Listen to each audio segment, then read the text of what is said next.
नामदेव शास्त्री महाराजांनी कोणाची पाठराखण करावी हे सांगण्या इतका काय मी मोठा नाही. पण ही पाठराखण करत असताना संतोष देशमुख बाबतीत त्यांनी जे विधान केलं की आधी तिथे मारहाण झाली आणि मग तो जे काय हे बोलणं योग्य नाही. या गादीची एक परंपरा आहे, भगवान गाडाच्या गादीची एक परंपरा आहे. या गादीचे मुख्य मठाधिपती होते हे डॉक्टर बाबासाहेब आंबेडकरांचे कट्टर समर्थक होते, कट्टर.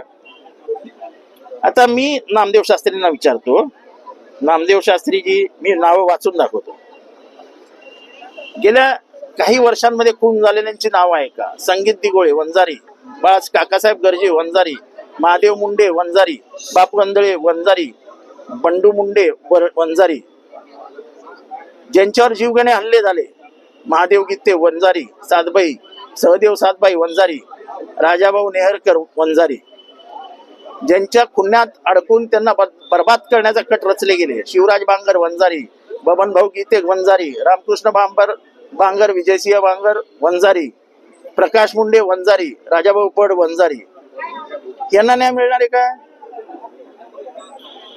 यांना न्याय मिळणार आहे का? आपण कसलं समर्थन करतोय?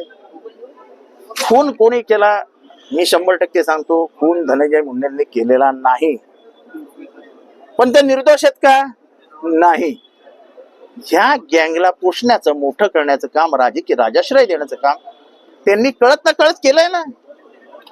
आणि एका गादीने द्वेष, सूड